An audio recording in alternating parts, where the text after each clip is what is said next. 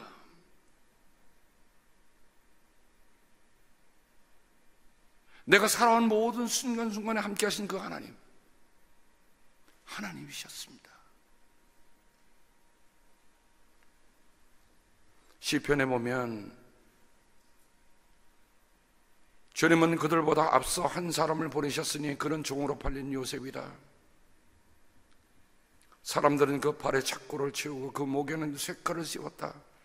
마침내 그의 예언은 이루어졌다. 주님의 말씀은 그의 진실을 증명해 주었다. 그리고 요셉이 그가 30세 총리들이 됐습니다. 13년간의 그 고진 후에, 그리고 요셉은 그 이후 80년을 더 산 거예요. 110세의 세상을 떠나기 전에 그가 이런 유언을 남깁니다. 나는 곧 죽는다. 그러나 하나님께서 반드시 너희를 돌보시고 너희를 이 땅에서 인도해 내셔서 아브라함과 이삭과 야곱에게 맹세하신 땅에 이르게 하실 것이다. 요셉은 이스라엘 자손에게 맹세를 시키면서 다시금 이릅니다. 하나님께서 반드시 너희를 돌보실 날이 온다. 그때에 너희는 나의 뼈를 이곳에서 옮겨서 그리로 가지고 가야 한다. 우리가 걸어온 삶 돌아보니 누가 계셨습니까? 누가 하셨습니까? 라고나 일주교회 20년 역사를 보면서 그 안에 누가 계셨습니까? 누가 하셨습니까? 내일 우리가 몽골 선교를 가고 매년마다 선교를 하는데 누가 거기 계십니까? 누가 하셨습니까? 우리 모두가 다 하나님이 하셨습니다. 하나님이십니다. 우리의 개인적인 인생의 고백뿐만 아니라 우리의 공동의 고백이 하나님 하셨습니다. 하나님이십니다. 고백하는 우리들 모두가 되기를 주님의 이름으로 당부합니다. 기도하겠습니다. 하나님, 한 가정의 얘기가 아닙니다. 한 민족의 생과 사가 달린 이야기 속에 한 가족의 얘기가 또한 담겨 있습니다. 하나님, 우리 개인만의 얘기가 아닙니다. 우리 개인의 얘기에는 한 믿음의 공동체의 얘기가 담겨 있고 한 나라의 이야기가 담겨 있음을 잊지 않게 하여 주시옵소서. 주님, 이제 주님의 이름으로 우리 사랑하는 단기 선교사를 몽골에 파송하고자 합니다. 짧은 기간이지만 하나님에게서는 그 하루가 천년 같음을 알기에 천년의 마음을 품고 천년의 사랑을 가지고 우리가 몽골에 다녀오고자 합니다. 보내는 선교사와 보냄을 입는 선교사들이 한 마음이 되어가는 귀한 걸음 되게 은혜로 함께하여 주시옵소서. 예수님의 이름으로 간절히 기도합니다. 이번에 선교사로 가시는 분들 앞으로 잠깐 나오시고요. 우리 은퇴하시는 목사님들, 우리 앞으로 나와 있는 분들의 뒤에 서셔서 우리 함께 잠시 기도하고 파송하는 시간을 갖도록 하겠습니다. 먼저 가시는 분들 앞으로 나와주세요. 이제 우리 은퇴하신 목사님들 앞으로 좀 나오셔서요, 이 앞에 서 있는 분들의 뒤에 서셔 주시기 바랍니다. 다 이제 손을 내미셔서 우리 내일 출발하는, 내일 밤 11시 출발합니다. 여러분 다 오른손을 내미셔서 우리 함께 1분간만 우리 하나님 앞에 통성으로 기도하는데, 하나님, 우리가 정말 하나님의 마음을 품고 하나님의 꿈을 꾸고 가게 하여 주시옵소서. 함께 크게 우리 함께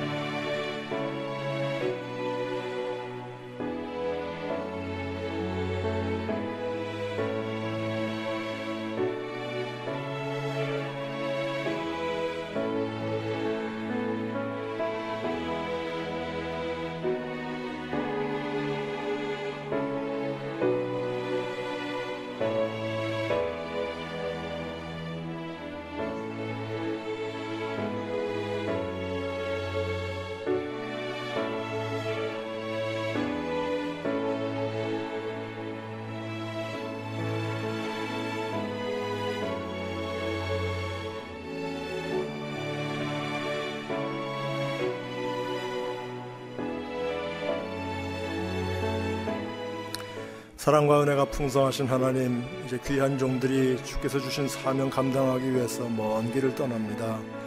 가는 길에 동행하여 주시고 그곳에서 이루는 모든 사역 속에 주님의 손길이 확실하게 나타나게 하여 주옵소서. 복음의 씨앗이 뿌려졌사오니 몽고 전체를 변화시킬 수 있는 능력을 허락하여 주옵시고 그 사역을 통해서 하나님 크신 영광 받아 주옵소서. 모든 일을 주님께서 동행하시고 주장하여 주실 줄로 믿고 감사하며 예수님의 이름으로 기도하옵나이다. 아멘.